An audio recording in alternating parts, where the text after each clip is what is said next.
Добре дојдовте во Нов Асно. Вчера имавме еден пораен дожд кој на виделина ги кажа нашите маки кои ги имаме во локалната самоуправа, корупцијата на локално општинско ниво која не гради атмосферска и патна инфраструктура, а дивите градби кои не плаќаат на општините, и имавме еден преплавен град кој ни ги потврди старите добри знаење наши дека корупцијата, неплаќањето на општинската каса скапо не кошта.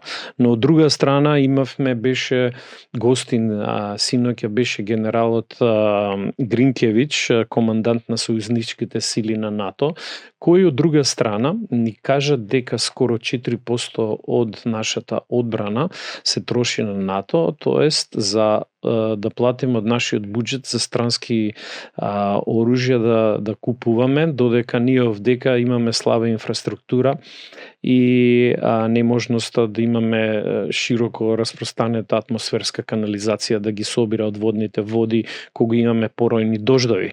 И ни кажа дека се повеќе и повеќе од нашите пари, наместо да се инвестираат во образованието, здравството и локалната инфраструктура, ќе оди за зајакнување на нашата армија, купување на странски оружје, да се полнат профитите на странските компании кои произведуваат оружје, но исто така за да се зајакне борбената способност на нашата армија, во чии зборови на генералот Давчински кажа дека спремно ќе ја браниме источното крило на НАТО од Бугарија, Романија па се до Латвија, од потенцијалната и лажна закана наречена Русија. Во исто време имам доста луѓе кај нас кои размислуваат и се свесни дека можеби ова е една хибридна војна против нас, ние да веруваме дека заканата доаѓа од Русија, а всушност ова е еден друг план за да не спремат за војна што ќе дојде во идно време. Дури имаме споредби дека ние сме во една слична ситуација како пред 100 години. Такво размислување има мојот гостин Мишко Лаврински, кој е блогер и с неговите блогови можете да ги најдете на Blogspot Мишко Лаврински. Мишко, добре дојде уште еднаш. Добре најдов, ти благодарам на поканата. Благодарам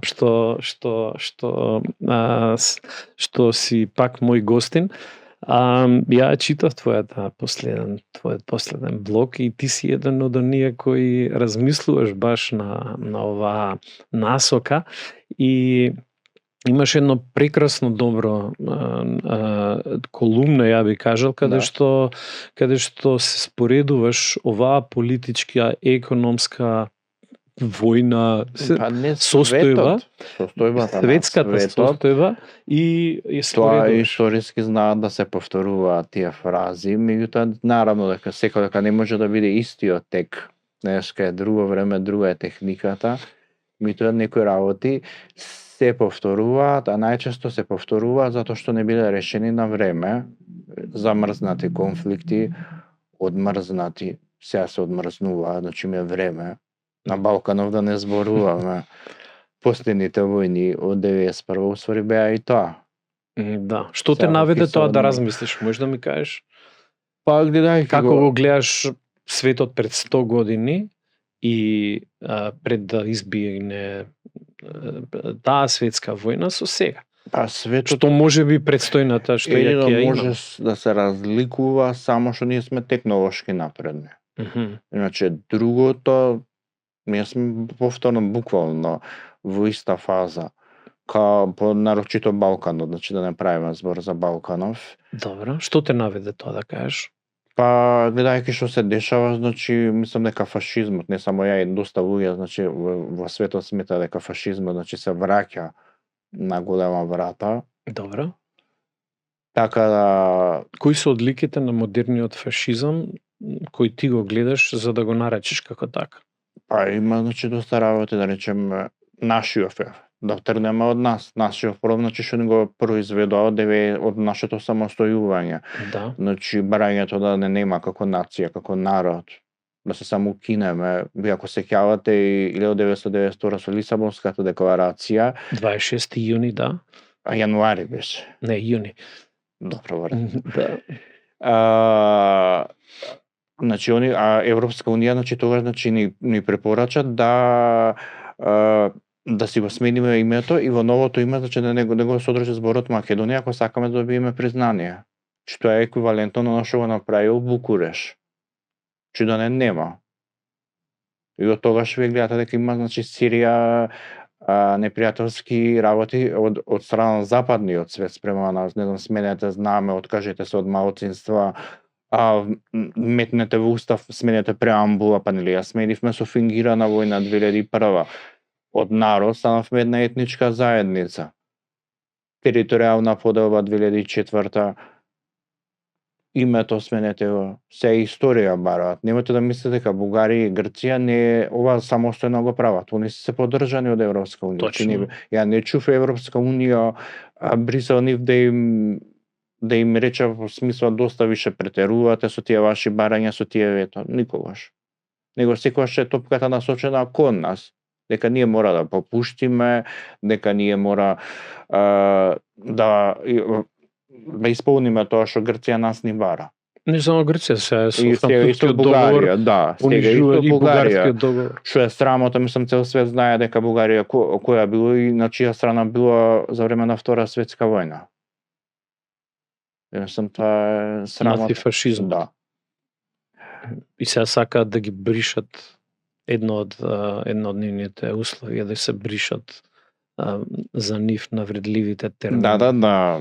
За нив навредливите термини. Не сваќа дека бугарски тоа е дел од нивната историја. Са таква страна била. Па и денес они секогаш биле на погрешна страна. И денес се на погрешна страна. Да, но денес и ние сме формално правно на Тоа е погрешната уште страна пострашно. против нашата волја. Да. Зашто ние кажавме не на септември 18. Тоа е уште На 30 пострашно. септември 2018. Да. Добро, тоа во историјата имало, значи, кога беше Втора светска војна, доста народи што беа против, ама никако успеа како Србија, без оглед на се, значи, има доста дел од народот беше на антифашистичка страна. Митоа има Сонедич, Солојтич, Квинслишка влада, Дража исто имаат они проблем со четниците, доста од нив беа колаборационисти. Да. Така, Сега кога кажеш, мислам многу добро го образложи модерниот нацизам кој извира од членките на Европската унија, Бугарија и Грција, всаден преку договорите преспански бугарски, а поддржан од Европската унија. Дали гледаш освен апликација врз нас како македонци, пошироко на регионот таква политика?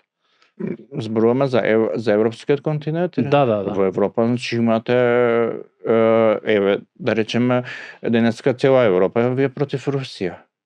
Исто и тоа. Значи не знам зошто толку против Русија, каква закана има Русија. Која Русија е дел од европскиот континент. 40% е со територија. Имате доста и значи самата криза, значи исто фашизмот е продукција и од економска криза, социјални неприлики.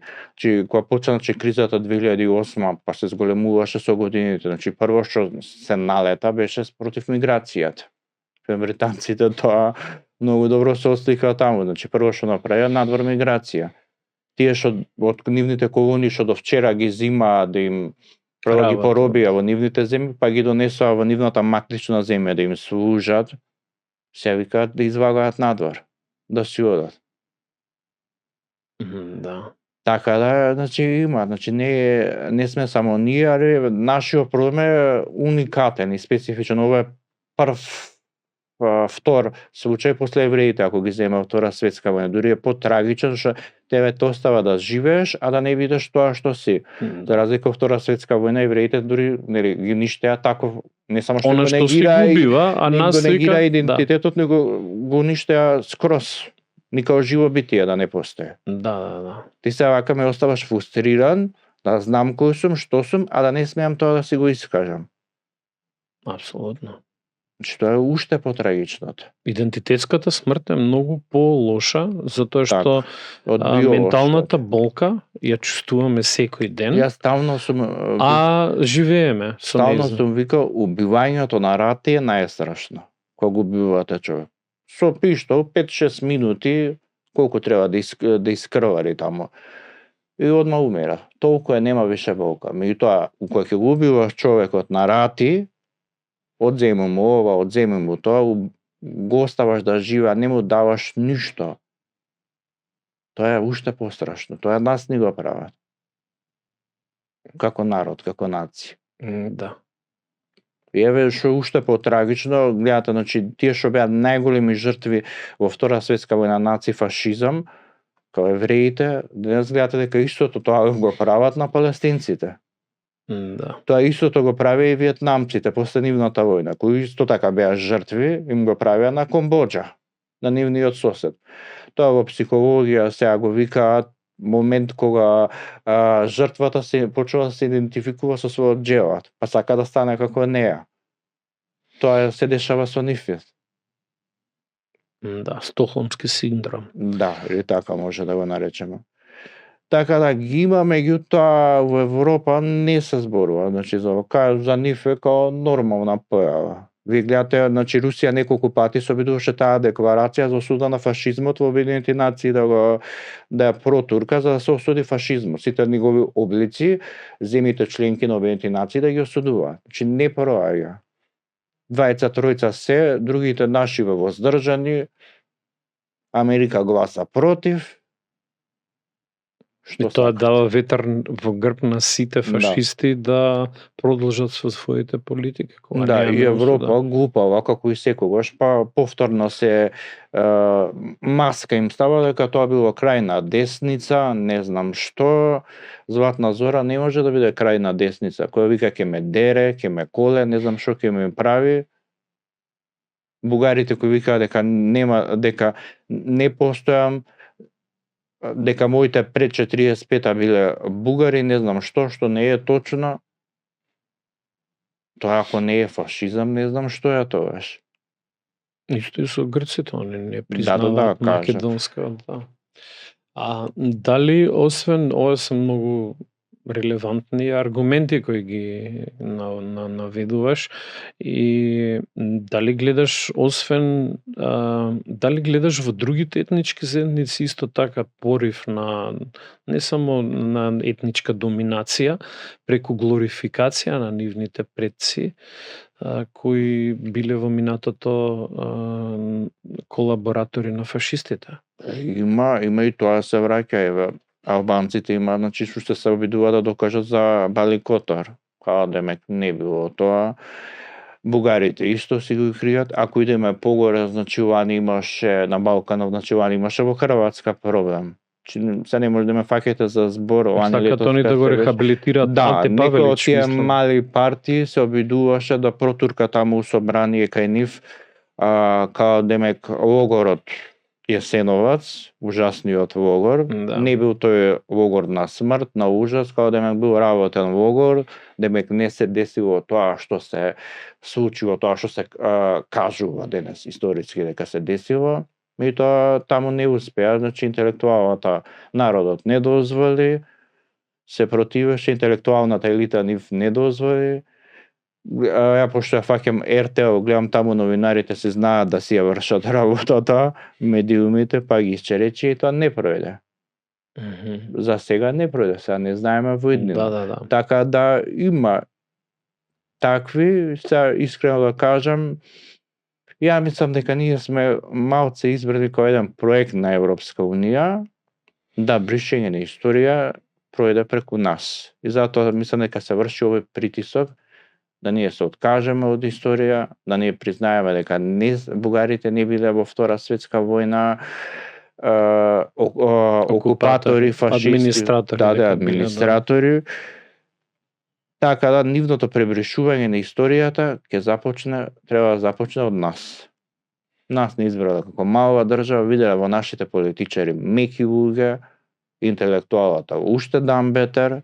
Подплатена. Да, новинари кој највише немаме, плаќа, таму телевизии зборот. немаме, уредници немаме, така да преку нас супер е овдека, па што и Клаус Шваб се, ако се вратам неговата теорија за големиот ресет, Да. економскиот форум кој извадија, беше шокантно дека нас ќе ни го разубава, да ни го разубаваат минатото за да имаме подобра иднина. Че да го ишминкаат со тоа сите форми на колониализам, фашизам, тоталитаризам, такви обличувања да ги прогласа за нормална работа. Во тој случај Хитлер ки испадне борец за човекови права, не знам зашто, отколку тоа што ние денес го учиме во историја. Што е? Да. Исто така, добра забелешка во однос на нашите драги сограѓани од албанска етничка припадност, Абе, види, кои не сум имал... во селото Симница, само да, ова не е, например, во селото Симница изградија споменик на Джемо Хасот, кај што е. Так. Кој е Балиста. балиста, кој се колел македонци, Так. кој се борил за голема Албанија и бил фашистички колаборатор. Тоа е одликата на Северна. Но не е само он, има и други колаборатори, каде што оваа држава му возможиле имиња по такви колаборатори да се именуваат. И тоа е само уште еден показ и доказ за тврдењето твое. Така. Меѓутоа, ако гледаме пошироко малце, кажа во локалниве какви се случувања на Балканот, Хрватска, Бугарија, Грција, нас Србија малку. Но ако гледаш во Европа, како и самиот кажа сега, она војува, мислам, тоа е прокси војна меѓу... Значи, војната во Украина е прокси војна меѓу НАТО и Русија. Така. За таа и Америка ја почна и Америка уште време на Џо Бајден. Да, ја управува целосно и ја менаџира. Така, големите си. А ја плаќаат европјаните со 90 милиарди буџет што го изгласа. Да, убаво кажа Закариева вчера имаше изјава дека Западот всушност му наредил на Зеленски да ја продолжи војната. Да. Така да и Киевски Индепендент, значи убаво се кажа во вчерашното издание, американскиот председател Доналд Трамп му рекол на председателот Зеленски да действува похрабро. Ова на Г7 последниот самит која беше, Да, и на Г7, значи протече информација дека Трамп, она што јас не сум го знаел, значи претходно, дека уствари Трамп се обидува Америка, сака да има влијание врз руските ресурси, а Русија има. За војна вистината има на таков простор. Сега не сватат погрешно гледачите, не сум ја ниту русофил, ниту советофил. Не треба да се објаснуваме, тука си имаме погледи. Таков има просторот, таков се нашо. Да. Таков се нашо тој народ. Што да му правиме? Да. Че тој простор е богат со природни ресурси. Они ги сакаат тие ресурси. Знам дека од времето и Медлин Олбрайт, уште времето на Борис Елцин, ги има тие ресурси на мирисано. Таксирано. И таа беше бизнисменка како и Кларк. Да. Да не се лажеме, Косово не е за лепота на албанците. Има природни ресурси, има таму си ги до сега си ги мозеа, беа фаќани за тоа. Во Обединетите нации се пишува извештај, така да тоа не е случајно, што не многу ги сакаат албанци, не знам што, љубов нема, има само интерес. Да. Кога ќе се навратиме сега на последната Г7, каде што Трамп му кажа на Зеленски, фуре малце појако, слаб си, бара од европјаните да купува американско оружје кој ќе се праќа во Русија, и од Русија се праќа непријател и баба Рога, наводно за некоја следна закана 2020 и 30. Дали гледаш некои наративи нормално низ војните кругови кои наведуваат дека би можело да имаме војна за 2-3 години. Мислиш војна во облик на Прва, Втора светска војна? Да, Кај апсолутно. што светот ќе војува. Па мислам дека не така или од таков тип, зашто и времето е сменато. Ви имате и економска војна, имате и биолошка. Економската војна веќе е присутна. Имаме мислам дека целосни санкции на Русија. Америка и Русија, ако веше ги земони, не се до толку будари да војуваат измеѓу себе. Меѓутоа они ќе го користат теренот на мали земји, на туги земји, како што денес Украина. Балканов исто им е подрач. Пошто Балканот е исто близина на Русија. Источна Европа исто има. Тие горе Полска, Латвија. Значи све што е околу Русија, они како што се гледа со години се обидуваат да го крцкаат, дестабилизираат Иран, денес Авганистан, Ирак, тоа не е било за џабе, значи тука има околу Русија, еве Арменија ја буцкаат колку што гледам да влага во Европска унија, иако Русија се противи на тоа. Азербејџан исто така има самит, Грузија. Така, значи тоа е на таков начин имавме крајно проблематични избори во Молдавија. Така, исто каде што за многу малце победија проевропските сили, кој најголем подлучувачки беше гласот од европската диаспора, а им беше забрането со имање само 2 гласачки кутии во Русија. Тоа што и кај нас сака да го забранат. Не забрана, формално правно и можеш да гласаш, меѓутоа бројот на гласачки места ќе ви биде само тука и тука, наместо секаде, каде што би можело. И имавме една ситуација кај што таа оска, сакам да кажам дека они мислам дека ќе ја потпалуваат. Све што околу Русија. Или околу Кина, што и Кина има исто на тепет ставена. Пошто таа е технолошки напреднува, значи чим више во технологијата си напредна, ако сите постанат зависни од технологијата, не за џабе Трамп си ги однесе овие богаташиве на средбата со председателот на Кина, кога има средба во мај. Меѓу кои Илон Маск беше со него. Да, апсолутно. Така, наква војна од типот втора, како што била Втора светска војна или Прва светска војна, мислам дека не би требало да има. Кај што цела Европа би горела.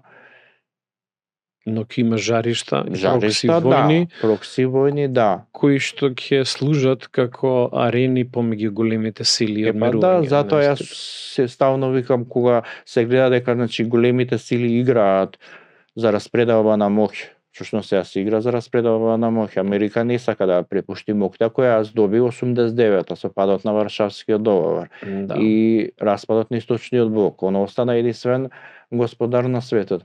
И тоа меѓувреме се родија нови сили. Сака ли не келе, тоа е универзално правило. Се раѓаат нови сили, секогаш било во историјата, едни ќе умираат, други ќе се раѓаат. Она не ќе да го предаде топката на мирен начин, така да тоа е, ќе си ја тера, вака, она е моментално, рипна лав кој што е ранет и кој што во тие нејзини рани, она сака што повеќе жртви да понесе. Апсолутно. Сега кажи ми кај ја гледаш Македонија? Тоа сакам да го кажам, кога играат големи весили, како што кажа за прераспределба, најубав ти е неутралниот статус. За мали земји, како што сме ние, најубав е неутралниот статус. Поготово на што ќе предноста неутралниот наспроти сега што сегашната интелектуална, политичка, не би кажала елита, зашто да се елита ќе имаат по-прогресивни, подобри идеи, но проформа е дека ние сме мали, немоќни и треба да пливаме со големите риби од кои ќе не заштитат. Зашто неутрален? Можеш поише Па, за тоа да кажеш. ако како што ти кажуваш дека сме мали и незаштитени и немокни, што утре ако почне цела Европа, војна со Русија или НАТО. Нас ќе не натераат да војуваме со Русија? Да, прво, ние Првото што ќе прво ќе отидеме. Лавчински вака ќе лета према Русија и ќе каже гинеме браќа. Да. Он прв ќе биде тоа. Ама што ако во таа војна Русија излезе победник? Да.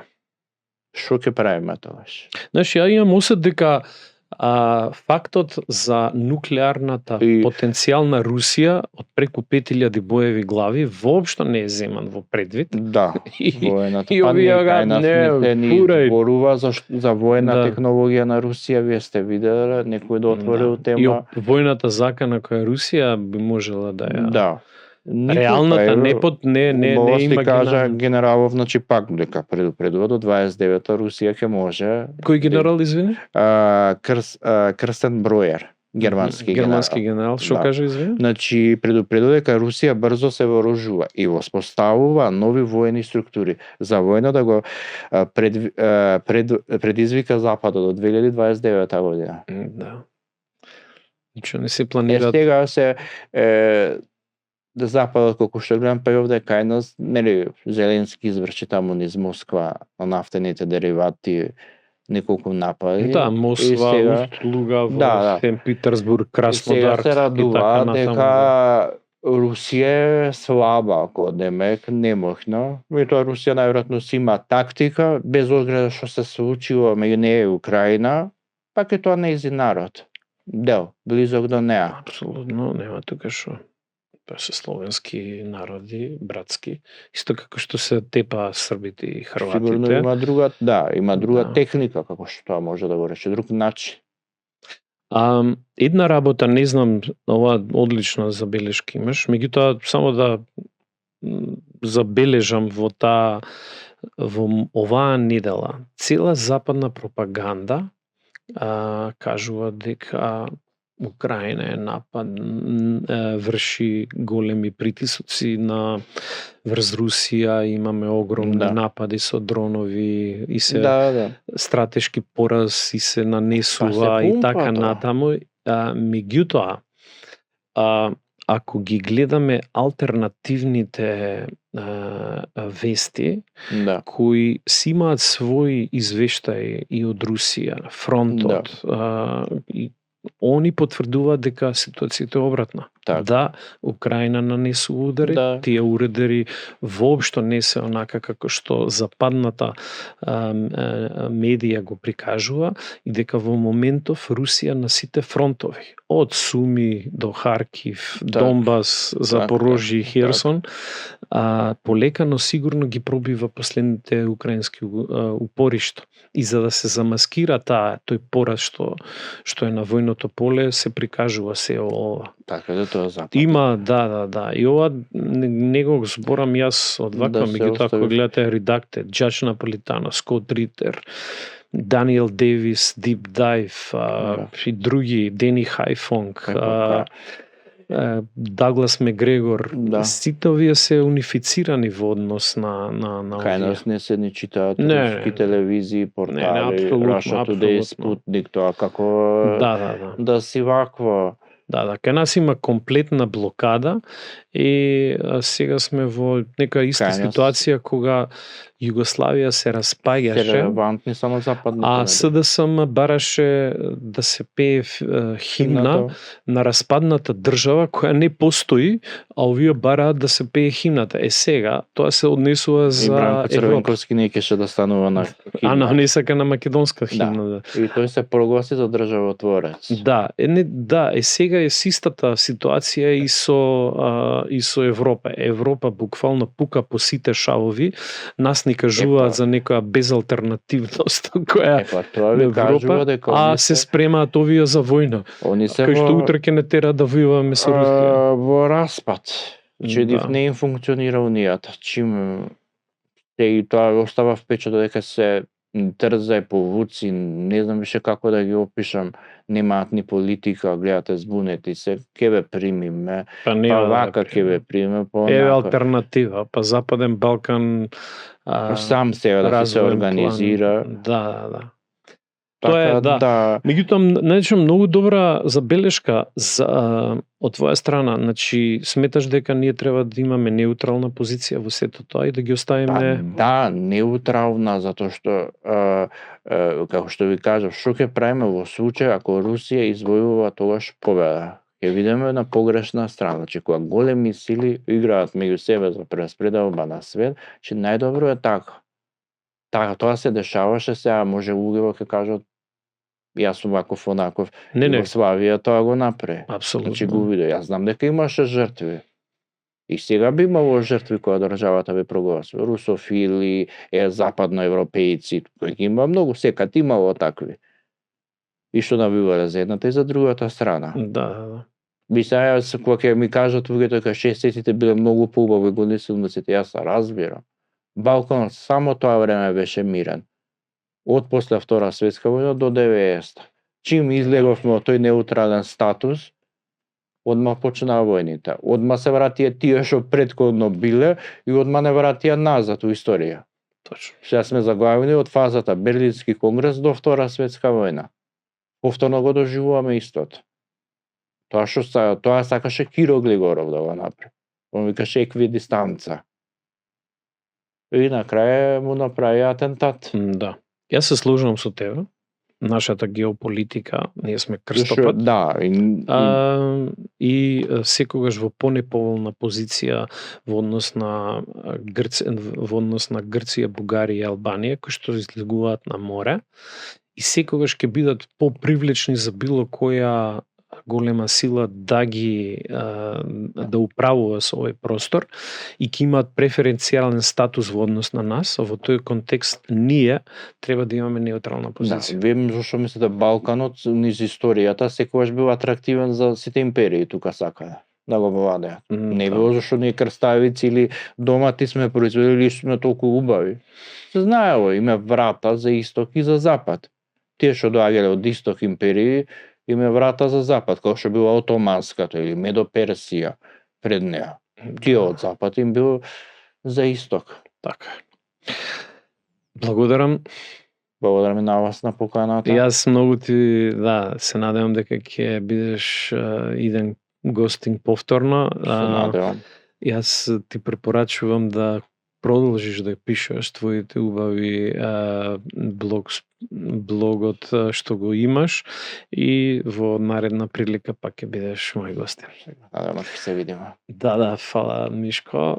Благодарам и на вас што не следевте во овој, ја мислам, одличен разговор. Пред нас секако следат неизвестни времиња кои е до нас, кои ќе бидат кои е до нас да ги моделираме онака како што нашите интереси налагаат. До следното јавување ви пожелам се најдобро.